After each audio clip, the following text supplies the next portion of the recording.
Hello, everyone. Welcome back to Keep It Spiritually Simple. I'm your host, Sandra McEllis. Once again, we are so lucky to have Dr. Nancy come back on. Now, if you haven't seen any of our other programs, please go back and take a listen because everything has amazing experiences that Dr. Nancy has been kind enough to place into books for us to have reading material in our own homes. And then don't miss any upcoming episodes. Please hit like, subscribe, share, leave us a comment. We love having you here. All right, Dr. Nancy, we're going to jump right back into Ascendance. Yes, Our yes, amazing book here, Ascendance. So yeah, let's just continue with these amazing nuggets of inspirational expansion. Well, the backstory on this book is I took 20 years of my spiritual notes and I put them into entry form so that it would be one of these quick reads where people just pick up and flip to any page. I've had so many people, I just tell them, look, take the book and flip it open and then close your eyes and just put your finger down on an entry. Then you know it's totally random. And people go, oh my gosh, Spirit knew that was exactly what I needed to hear at that moment. So, a lot of people like this book for that reason. It is just you can turn to any page for inspiration, insights, guidance. A lot of people use it right before they go into a spiritual exercise as a primer or right first thing in the morning for inspiration. So it gives their mind something to chew on throughout the day. Their subconscious mind, like it's running in the background, which is great to have this type of material running in the background and before they go to bed. I Too. love it. And you know what? It's super readable. It's so like a few sentences or maybe a paragraph or two. So it's not like you've got to read a whole chapter because the book is not designed in chapters. It's just designed in entries. So I used to love, and I get away from it now that you're saying it. I'm kind of excited to try it tonight. And that's just flip through and just see what page I land on and see Mhm. Spirit will go halfway down right there. They're right there. Stop right there. And then I'll read it and I'll go, whoa, okay, I guess I needed to hear that. So I Mhm. love that you have placed this in this format. So it's an easy read, an easy listen, encouragement to expand people on, ascendance and how it can help you be a better person in the now, right? Yes, these are very practical. Yeah, And so I think we're still on page 3, yes. unless you want to go to 4. No, no, no. I want to go in sequence because I don't want to miss one. Okay. All right. So this next one is I'm going to read it and then we'll go deeper into it. The spiritual journey on earth begins with learning duality and all the lessons from life experiences, the pain and suffering, the joy and laughter. They are the mastery of duality. You have always been a soul on an infinite journey. In the beginning, you are consumed with the physical life. As the spiritual student advances in consciousness, these life experiences are the launch pad, allowing inner wisdoms, causing the courage and fortitude toward attainment. Okay, Love it. so we'll dive into this. Spiritual journey on earth has always been about learning about duality and the lessons of from our life. We talked about on the prior episode about how everything is coordinated and planned out before you get here. You're not hurled to earth, would say, well, good luck to you.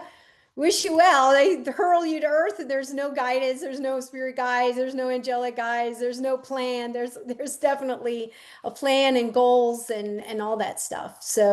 Um, so the pain and the suffering and the joy and the laughter, they are a part of our life here in duality, as we know. And it's so important to kind of, I mean, how many times we've gone back and we've gone back over our life and experiences, and we'll see how, that suffering at the time and was actually what we needed to motivate us to be the catalyst to move beyond maybe a particular relationship, a particular job, a particular place where we were living at, a particular situation that was intolerable. And so the separation from that was the pain and suffering, but then the joy and the laughter comes down the road when you say, ah, I know that's why that was meant to happen. It was, and it is part of our journey, because how else do we understand the difference between light and darkness if we've never really been exposed to it before?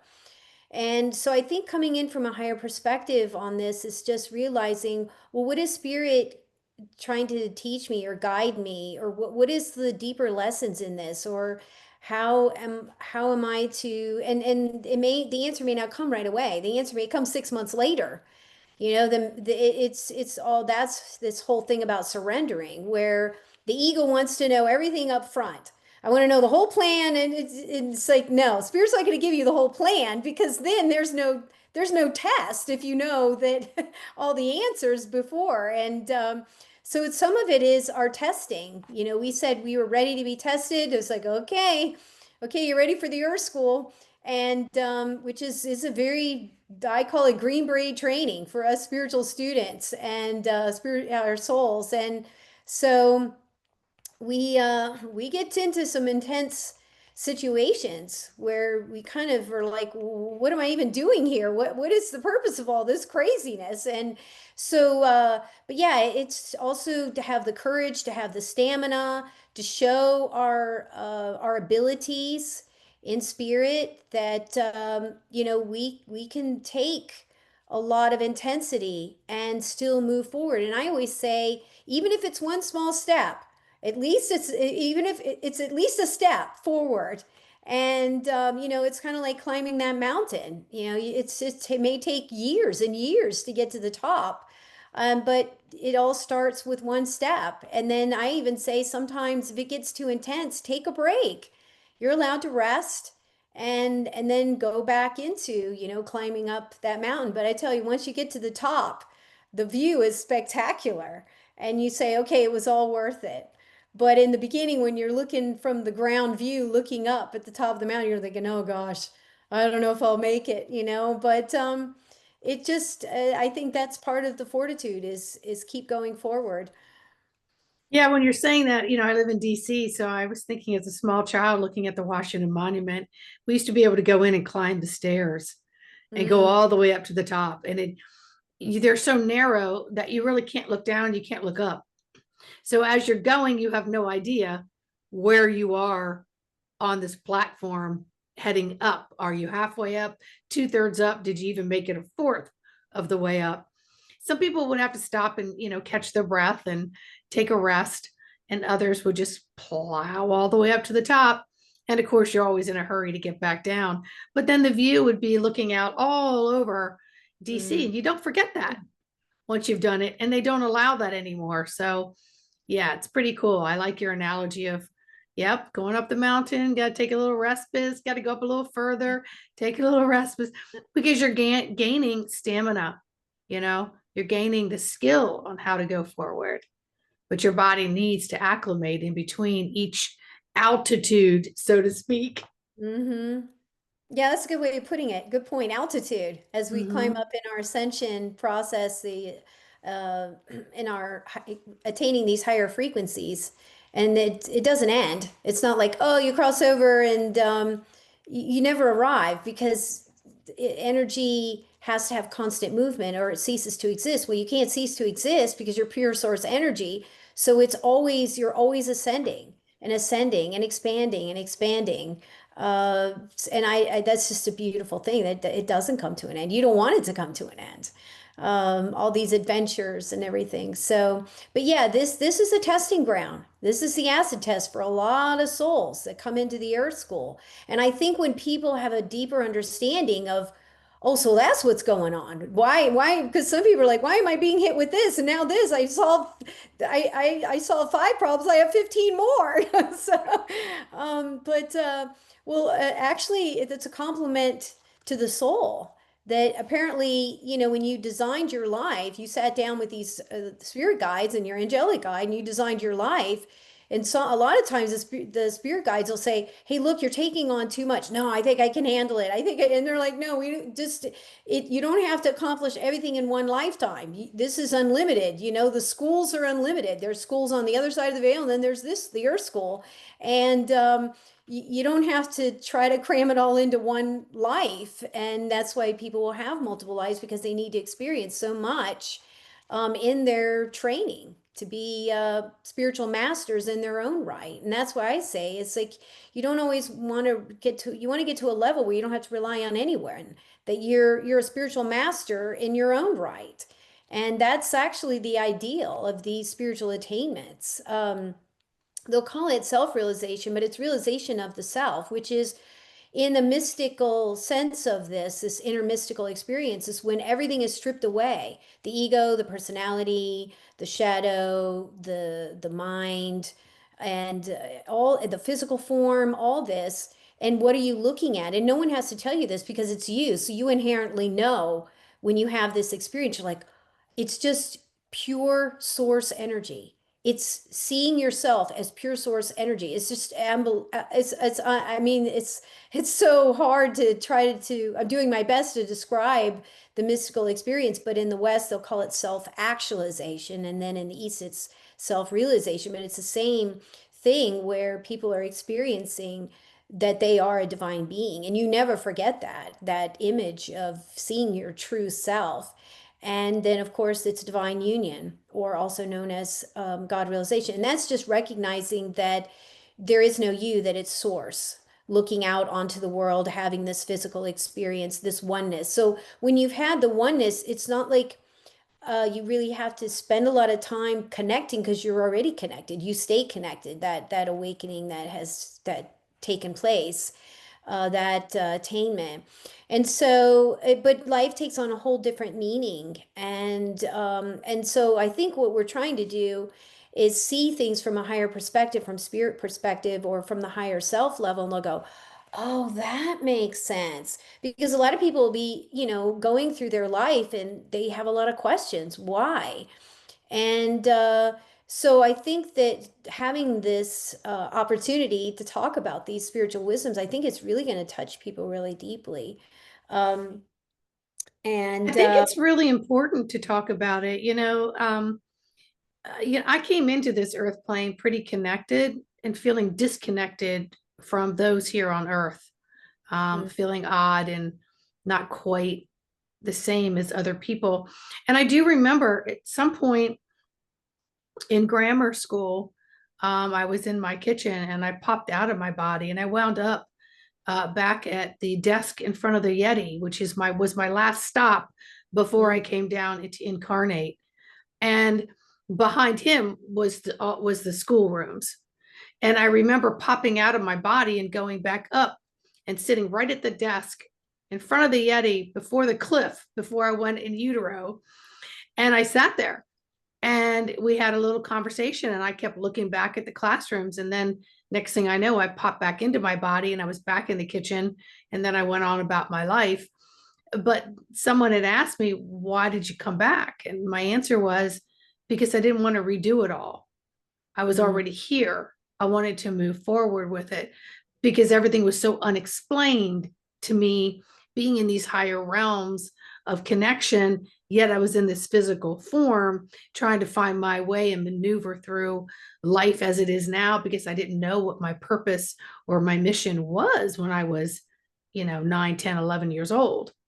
Right. mhm, So I think, people reading this book, it may awaken and spark and some of their own thoughts that they may have experienced that they didn't mhm, associate from being in these higher realms of consciousness with their God source energy and so on. And you mentioned in the last episode that some people just come into this life and spiritually connected and then they take a break, right? Life happens, they become a parent, jobs, etc. And that's very classic with teenagers. They're so connected prior to becoming a teenager that you'll hear many stories of teenagers just shutting everything down just so they can be a teen, right? Having a mm. break there. So, anyway, I just wanted to bring that up. I think this book is going to spark a lot of inner God source wisdom within each person that is listening to this show, as well as reading your book. Yes. You brought up a good point on there actually is a lot of souls that are here on the Earth School. They've never been in physical form before. That was one thing that was revealed to me in one of my sacred plant ceremonies. And there's a lot of us souls, they come in from these upper dimensions and they need to experience physical form. They need to experience darkness. They need to experience duality. They need to experience all this stuff that you can't experience on the other side of the veil. And a lot of us have put it off for a long time. We knew it was going to be painful. We knew it was going to be difficult. We knew this was going to be a very strange and interesting experience for us being in physical form. A lot of us come in from dimensions that is beyond time, space, matter. It's just pure source energy. It's just very interesting to come down here. And I've even said many times I'll go, well, what goes on down here would never take place up in these upper planes. This what goes on down here is crazy. This is insane how sometimes like I can't believe that that takes place down. But you know, this is the place to experience a lot of this stuff. And it's almost like you feel like you're sometimes trapped in kindergarten, you know? It's like uh, because you just can already come in and see so much more than a lot of the souls that have come in and they've had multiple lives. This is kind of their because there's other schools that and a lot of us souls came in through other systems and where we learned through other systems other than just being in physical form. So we have this impression that, well, you come to Earth, you have all these lifetimes, you ascend yourself eventually, and then you don't have to go back into physical form. Well, what about the soul systems that didn't require people to go into physical form as their ascension process? So it's not one system fits all. And so we have a variety of souls that come into the Earth School. And that's one of the things that makes it so interesting is because you have all these, it's like we're all lumped in together into this pot, into the Earth School. And so it's good to have grown-ups in here on the Earth School Oh, that without a feel doubt. And awake. I work with children, and one of the kids is 11, and they said something about the school year being halfway through. I said, "Yep," and look at that. Next thing you know, you'll be in middle school next year. And the response was, "I'd like to go back to kindergarten." And I said, "And why is that?" And this kid said, "Because I know I could be a straight A student." And I said, "But you'd be a little bit big." And he goes, "Nah, no one would notice." And I said, "Oh, I think they would." And I said, "But hey, guess what? You know that you can carry that forward to the next chapter of your life, even though it's unknown to you."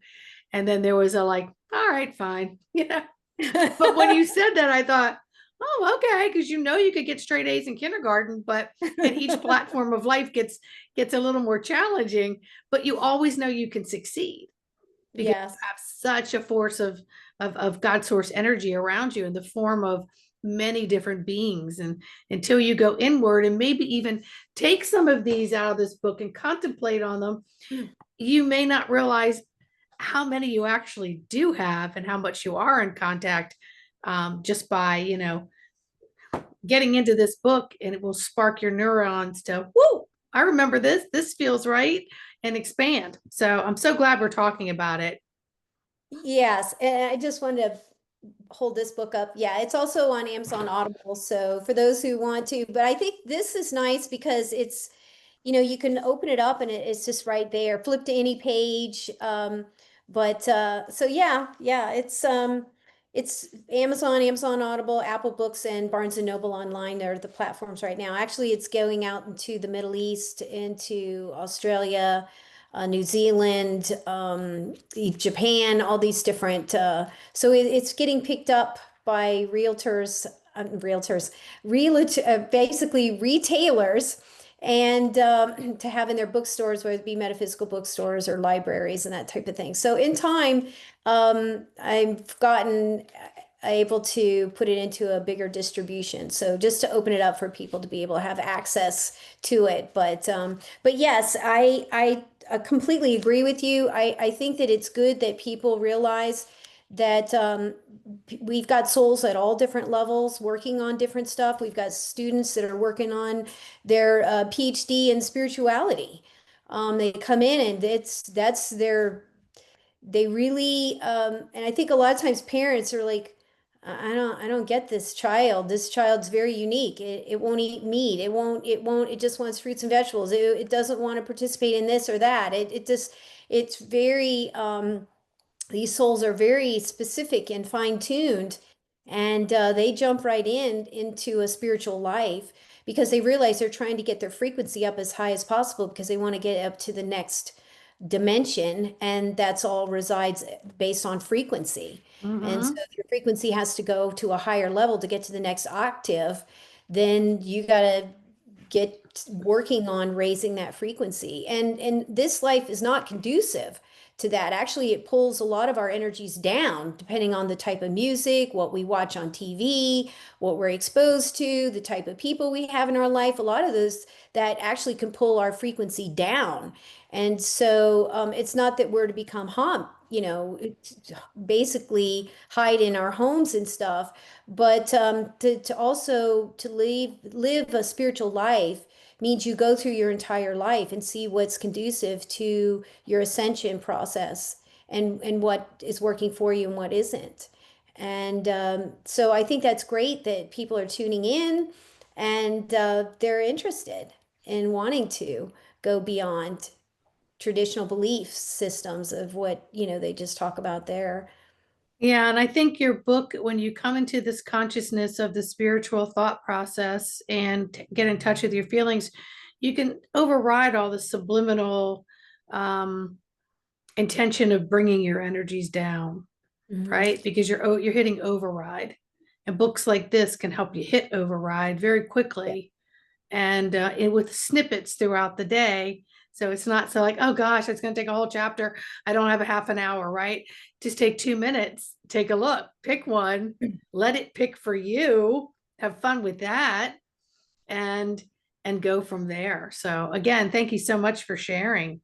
Yes, yes. So you have always been a soul on an infinite journey. In the beginning, you are consumed with the physical life. As the spiritual student advances in consciousness, these life experiences are the launch pad, allowing the inner wisdoms, causing the courage and fortitude toward advancement. And that's kind of what we're talking about, on the other side, there's a concept of swimming. And you could be an expert on knowing all the information about swimming, but you have to come into the physical life to be able to get into the water to actually experience swimming. Now, you can know everything, read all the books and know everything about, but up until the time you get into the water, it's just a concept. You've never experienced swimming under the water, over the water, what it's like to get wet and saturated by the water and the feel movement of the water around our bodies. And so once you get out of the pool, you go, now I know what swimming is, but you have to experience it. You can't just read about some of these things in a book and really, really know them. So you come into physical form to have this physical life, and it's the launch pad for going, holy smokes, this is, but it definitely it sharpens the sword. It really as they say, like the diamond, as the diamond's being grinded down to get these facets, it's quite painful. But when you hold it up to the light, all these cuts and facets is just what makes the diamond sparkle so much more. And I always say, okay, well, if you want to be the general, to get to general level, you had to have experienced going into battle. You have to experience those battle scars. And at some point, you're proud of the battle scars because you earned them. And so these spiritual battle scars that come, I think it's a new way of looking at some of these, what we would label painful experiences, because the soul doesn't label things good or bad. It's the ego that labels things as good and bad. Soul just is the observer and says, well, this was an experience that I learned from. And so, yeah, I think that I think when we go back and assess, will say, wow, that wasn't it may have been a painful experience, but we forever learned and changed who we were as a result of it. And so yes, it's part of it being in the Earth School is having all these experiences. Yeah, and we look at it almost as if, I at least I do, that everything's a lesson. So then I don't associate it with being good or bad. I look at it from a neutral perspective of, okay, that was an experience. How did I feel? Would I repeat it? Would I tweak it? Would I not do it at all? And I look at everyone around me as having their experience. And am I supposed to jump into their experience? Is there, a degree of interfacing with that or interfering with someone else's journey? Or am I just supposed to sit back, let them do their journey? Of course, our number one thing is don't allow harm. So we would jump in if we had to save someone. But if we look at things from this life school, this journey here on earth as experiences, we don't get so caught up in, oh, I shouldn't have done that, carry that shame, blame, heavy guilt. That's old paradigm. That's that spiritual teachers like you and people like me that are bringing the word out. We're trying to take that and completely dissolve it, Hmm. right? And Hmm. looking at things differently and associating the feelings differently from a higher plane of perspective. Hmm. Yeah, it's just my thought. You brought up something review, and there's actually something that people can do on a daily basis. It's called daily review. So it's at the end of the day, you go through your entire day and you go through and you go, ooh, I could have said it a little bit differently, maybe a little bit softer. Maybe that came across a little too harsh, or, oh, I did great over in this particular situation with encouraging this person or whatever. So we don't have to just do it in big chunks. We could even do it on a daily basis at the end. They call it daily review. So at the end of the day, you review how you did.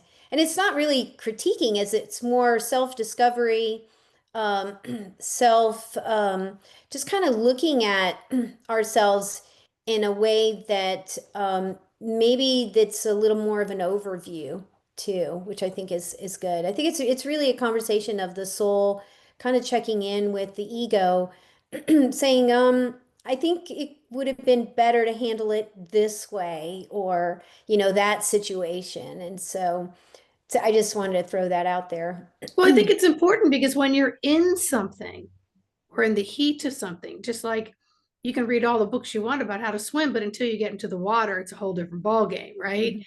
You can respond to something and then later go, in reflection, I would handle this differently going forward. And Mhm. so then you implement that moving forward.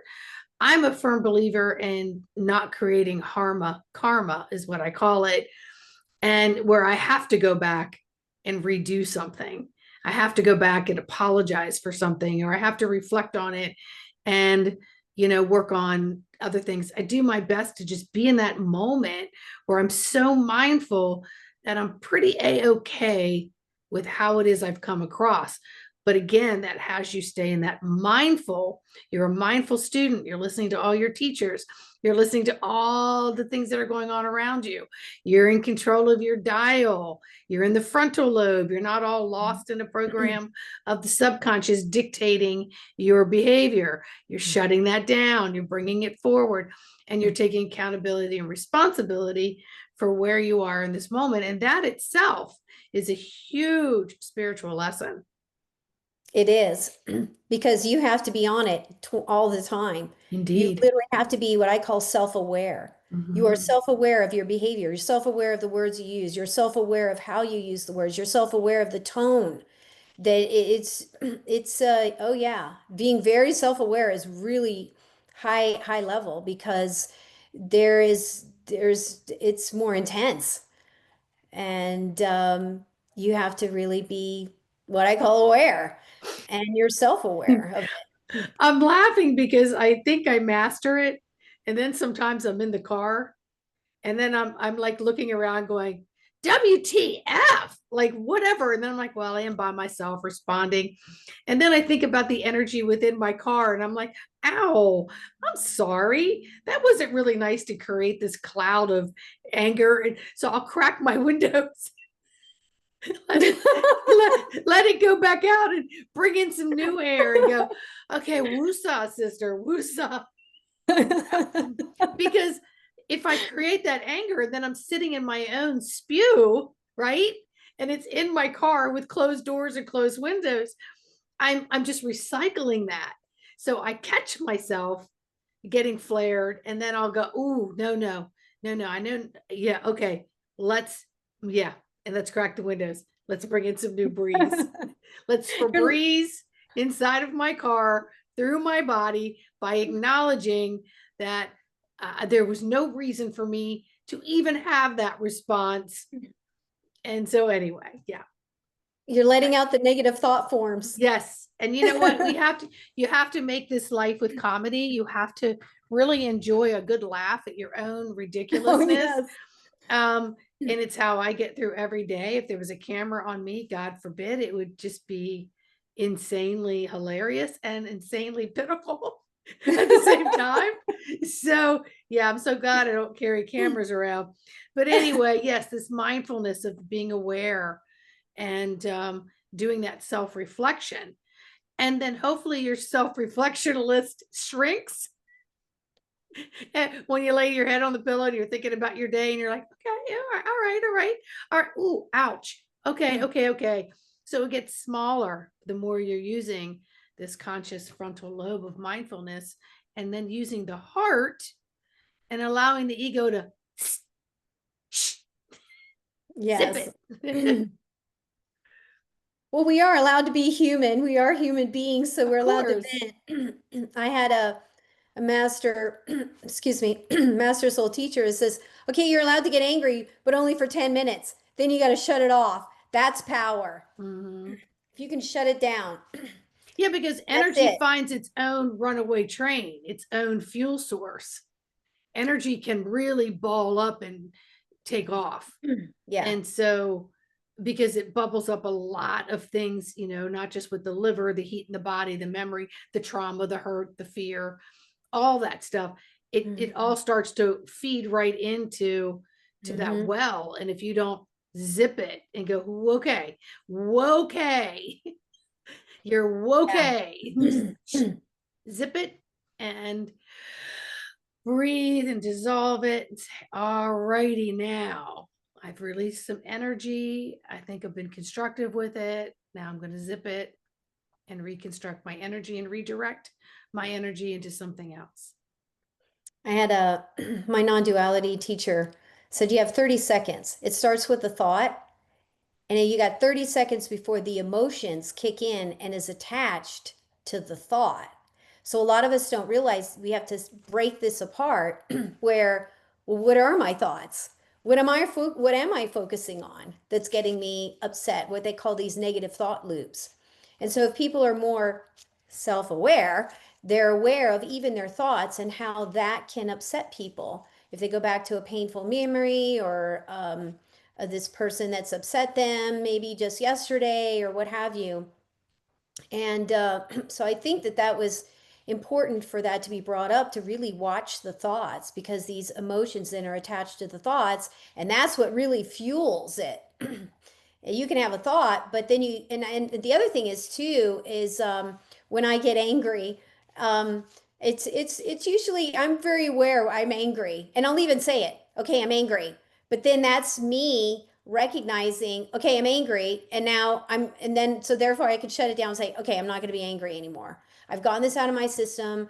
I have dealt with this situation, and usually the anger is more frustrated at something that's not really a person. A lot of times it's technology that's not working or something of that nature, I get really frustrated because I've seen a lot of the technology on the other side, and I go, wow, this is really, it's frustrating because we don't, the technology that we have is not reliable. Sometimes the GPS just stops working. Sometimes the phone just stops working. Sometimes electricity goes out, and or you'll have these storms. Like I grew up in Florida, and we would have these hurricanes, and then the cell phone towers, after you have no power for 3 days, the cell phone towers don't work. So now you don't have cell phones at all. You don't have internet, you don't have cell phones, you don't even know what's going on in the outside of the world because your power is gone for like a week. And so I get frustrated. I'm like, well, we shouldn't have it this way. We have better technology than that on the planet. It's just that a lot of this stuff, because of corruption and the greed, that the technology really, like electricity and charging for water, and it's really quite interesting from a higher perspective. It's like you're charging for a natural resource.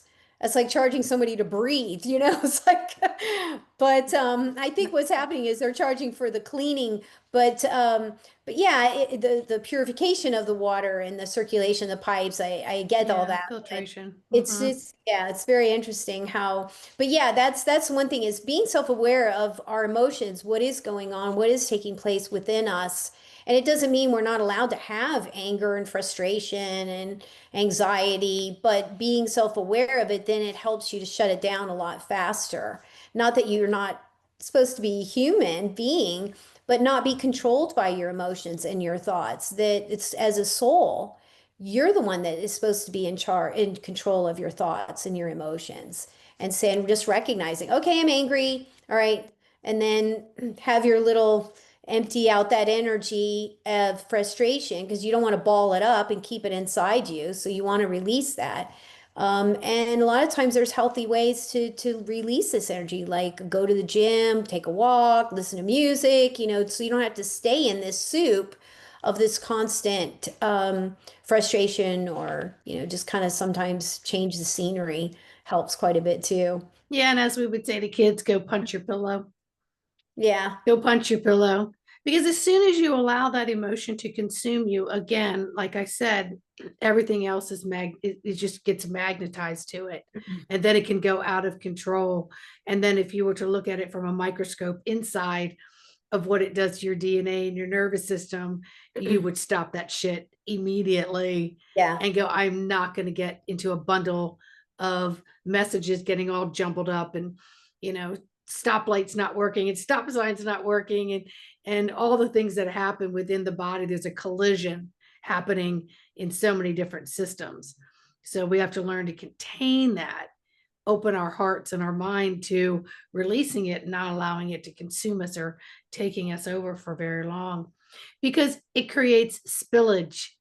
It Mm. emanates out to everything Hmm. around you, you know, everything, walls, furniture, plants.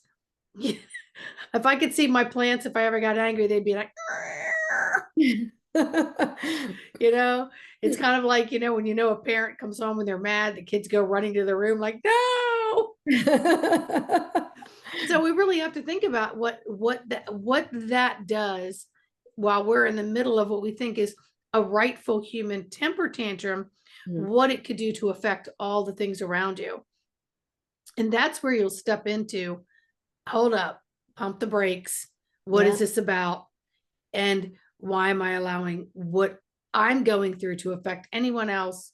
Because it isn't in the name of love, right?